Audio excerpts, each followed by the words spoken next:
All right, good morning and welcome back to SuperTalk Mississippi.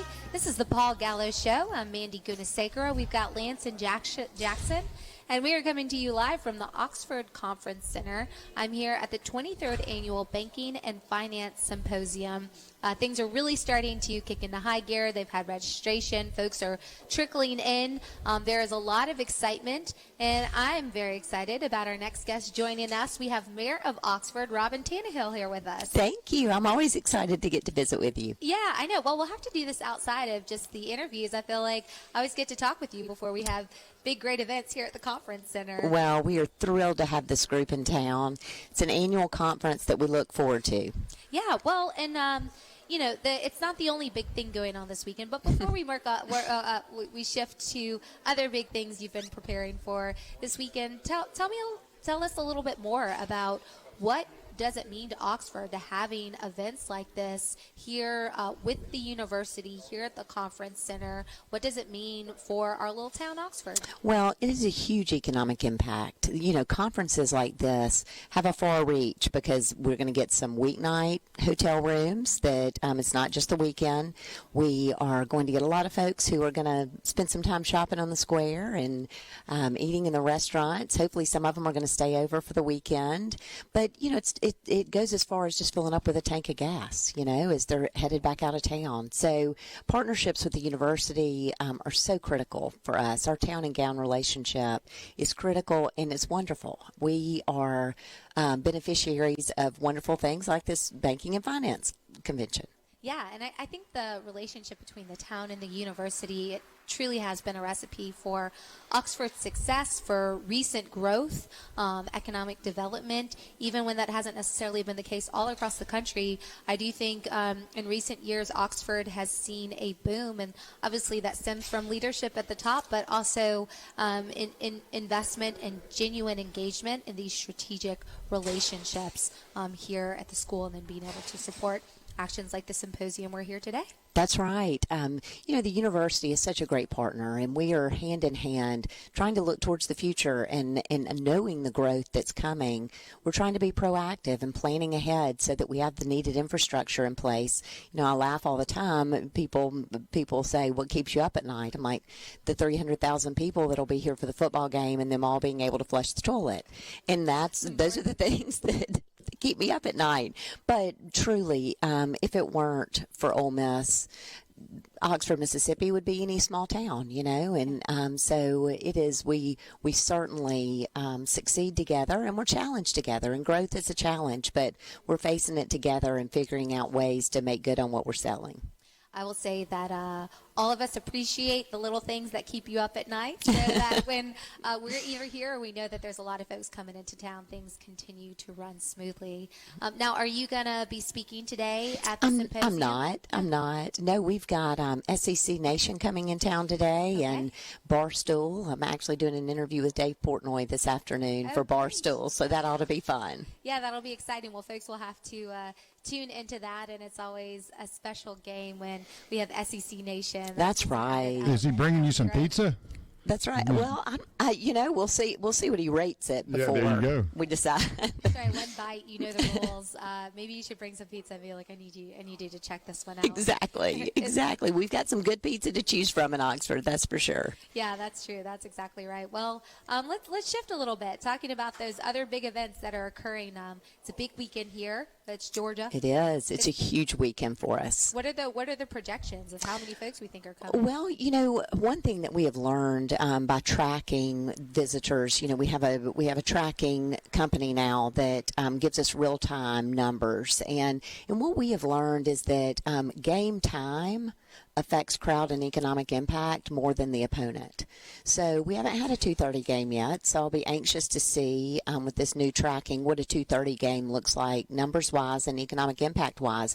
Our largest economic impact so far this year was Georgia Southern, which was our one-night game. You know, and that's surprising when you consider we just played Oklahoma. Right. But Georgia Southern was a bigger economic impact for our community. So a 2:30 game, though, is wonderful because it allows people to go out on Friday night without worrying about being in the Grove super early. Yeah. It gives them some time to pop back to town the next morning and do a little shopping, maybe eat a brunch, and then some time to come back to the square. So 2:30 games are our restaurant's favorite time. Yeah, restaurant's favorite time, I'd say, for the fans that like to be able to sleep in just a little That's bit. right. You know, That's right. And not have to immediately get everything Exactly. out there and organized for the Grove. But yeah, so it's good timing. Weather may be a little bit of an issue. The weather may be iffy, but you just never know. You never know. And bring your poncho, bring your rain boots. It's going to be an amazing game. Watching the Rebels beat Georgia is going to be a lot of fun, and it's an important game for us, so we need the crowds there, rain or shine. Yeah, that's right. Well, it's an all-weather sport with all-weather Yes, fans it and is. all-weather players. That it is. That is the way of it. Well, it's already been ticking up quite a bit.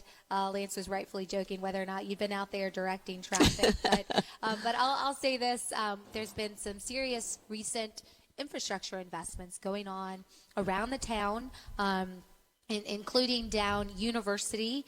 Could you just read us in a little bit about the state of those infrastructure projects and why they're happening and why they're important? Absolutely. Well, I'll start by saying that we are thrilled that Trent Kelly and Roger Wicker and Michael Guest all were reelected. We are so excited that they will continue to represent us so well in D.C., and it's because of their generosity to us and their commitment to our community that you're seeing these infrastructure projects.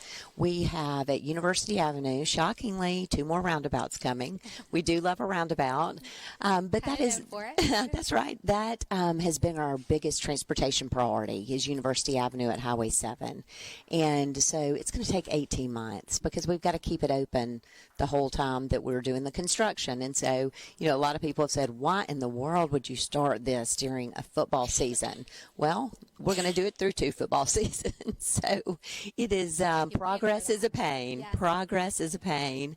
But that is one of our projects that's under construction now. We've got several others that are being engineered right up the road from the University Avenue Highway 7 interchange is Piggy's Road, which will connect to Commonwealth, which is right out here in front of us in Oxford Commons by the Conference Center in one of our elementary schools. And we received federal funding for those projects. And, we are blessed to have a community that is the economic driver of the top half of the state. And our state and federal partners recognize that and are helping us with much needed infrastructure. Yeah, and it's one of those things people won't think about unless something goes wrong. That's right. And then that's all everyone's Nobody's worried about water and sewer until it doesn't work, right? Yeah, and then it's bad news, and we don't need anything to complicate what's going to be a great weekend, and the Rebels ending it victorious. I foresee it. That's been the trend this week. Speaking of, and you mentioned it, the election. Were you down in Jackson for election night? I was not. No, I was here. I was here in Oxford. Oh, good. Yeah. And then tell us, how does the election outcome, what does that mean with President Trump coming in? What does that mean in terms of your outlook for Oxford and broader economic growth opportunities? What do you foresee is, down the pike with President Trump coming in, new officials, new administration representatives, and all of that coming in with this swell of momentum, shifting things in a different direction. Right. Well, it'll be exciting to see. As I said, Trent Kelly, Roger Wicker, and Michael Guest are just absolutely the best representatives that we could have in D.C. They understand what it looks like, boots on the ground. Local politics is so different. And I'm hopeful that the appointees that President Trump will now put in place, that they will, from Secretary of Transportation to HUD to the things that really affect communities like Oxford's, I hope that they'll involve some mayors in those conversations. So many times at our national level, so many of the policies and the grant programs and things are designed for cities like Houston, Chicago, and in New York, and they forget sometimes about communities of 28,000 that are really powerhouses as far as economic development goes in states like Mississippi. So I'm very hopeful that maybe some mayors will get to be at the table to have some of those conversations, and knowing that our Mississippi folks are going to look out for Oxford. Yeah, I think that's the diversity of thought and experience is important in any policy-making action, but especially when it comes to grant-making opportunities for economic development. Well, Mayor Tannehill, thank you so much for spending some time with us this morning. Enjoy yourself over there in the symposium when you get to walk in, but thank you for the things that you stay up all night thinking about so all of us can enjoy symposiums like this and big old games like we have with the Rebels this weekend. All right, for our listeners, we've got to take a quick break. We've got much more for you here on Super Talk Mississippi, so stay tuned.